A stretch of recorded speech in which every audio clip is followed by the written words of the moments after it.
Welcome back to Aliya Yami. Today we're going to be learning Pinchas Revi'i, the fourth Aliya in Parshas Pinchas.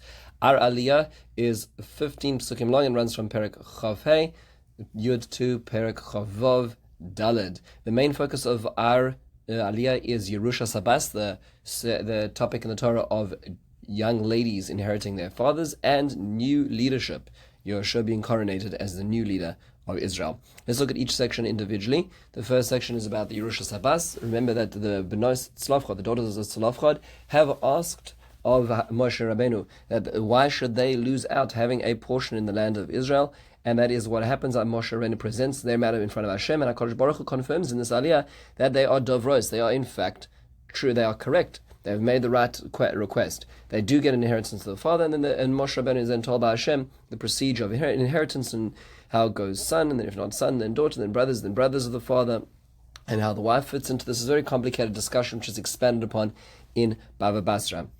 The next thing we hear about in Aliya is new leadership. Hashem tells Moshe to go up to Har HaAvorim and look at the land, to gaze into the land, and he will be gathered to his people like Aaron, because the episode of Meim River. At this point, Moshe Rabbeinu turns to Hashem and he asks for a new leader. He says, Hashem, Elokei Ruchos lekol basar, the God of all spirits of all flesh, please appoint a person on the community so that Israel should not be a flock without a shepherd. Hashem then tells him to choose Yoshua, a man, Asher Ruach Boy, who has the spirit of Hashem upon him, and he is told to bring Yoshua in front of the entire community to transfer his hod, his splendor, to Yoshua publicly.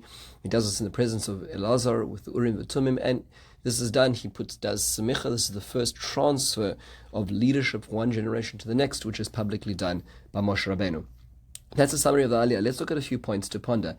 Number one is this interesting whole discussion about the Yerushas Habas, the inheritance of the daughter. What would have happened if the Benos Tzlafchad had not stepped forward? Would there have been, in fact, this law on the books that a daughter inherits or not? Was it their request which brought this about? Rashi quotes, the Gemara Makos talks about this. Actually, no. This would have happened independently of the daughters of Tzlafchad, but HaKadosh Baruch Hu allows, similar to in the topic of Pesach Sheni, which we saw earlier on in Parshas Ba'aloischa, where they also asked, Lama Nigara, why should we be excluded? HaKadosh Baruch Hu does what's called Megalgalin Zechus Al Yedei Zakai. He allows righteous people to be the vehicle of righteous decisions and laws. So Hashem would have given the notion of Yerushas Habas, of the inheritance of daughters, yet he waited until there would be those who cared enough about it to ask, and therefore followed up, as if they were the ones who brought this about as well. Another question: why is Hashem telling that Moshe that he cannot enter the land right now?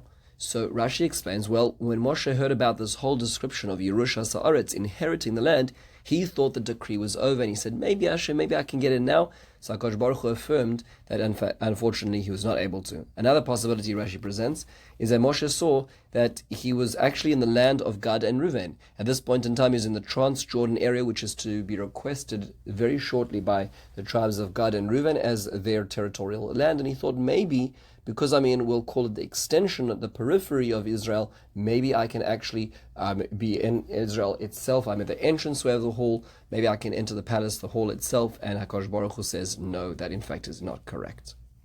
Another question: what is the purpose of this whole business, this whole ceremony of Moshe Rabbeinu and Smicha and in front of Israel and so on?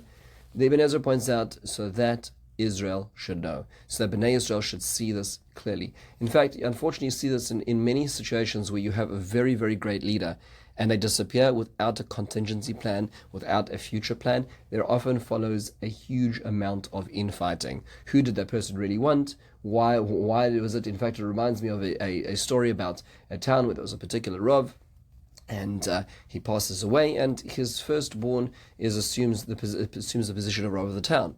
Unfortunately, at the end of the Shiva, the second son comes to the entire community and he asks for a meeting of the Shiva Tova'ir, the board members of the city, and he goes in front of them and he says, I had this dream last night, and my father came to me in a dream and said, that it's true that my brother is older than me, but in the end of the day, my father said, you should be the one who should be the leader. So everybody says, the rabbi came to him in a dream, we should really listen to this. So they're about to change the position and give the second son the inheritance.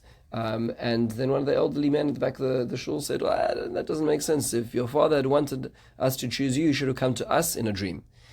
And that's the truth, is that after a big leaders disappear, unfortunately, there's a lot of machlokes. Lots of people do funny things to get all kinds of power. So Moshe Rabbeinu is making sure that nobody's getting a dream. Moshe Rabbeinu is making it unequivocally clear that his leader is Yerushas, and there's not going to be any debate on the topic. Finally, one last point is that it's interesting that Moshe Rabbeinu uses the term Yivkar Hashem Elokei Ruchos L'Kol Basar, Hashem, the God of all the spirits of all flesh. Why does he use that term? It's a very unusual description of HaKadosh Baruch Hu. Rashi says, because Hashem, you know the complexity of all the individuals. Everybody's so unique. Everybody has their own wants, whims, and wills. So HaKadosh Baruch Hu, you appoint somebody who can be soivel, who can appreciate all those differences and the different needs they have and all the different complaints, and they won't realize that the leader is actually serving other people while they're not getting what they want, and leaders can only do so much while they're trying to serve a very, very diverse population. So Rav Sorotsky in his Sefer Oznaim L'Torah points out that they may be true that you need to have a leader who has a sense of, we'll call it a democratic heart. But when it comes down to policy, HaKadosh Baruch Hu says to him, he says, Cheik Yehoshua bin asher ruach bo. He is a person, is an ish asher ruach bo, who has spirit in him.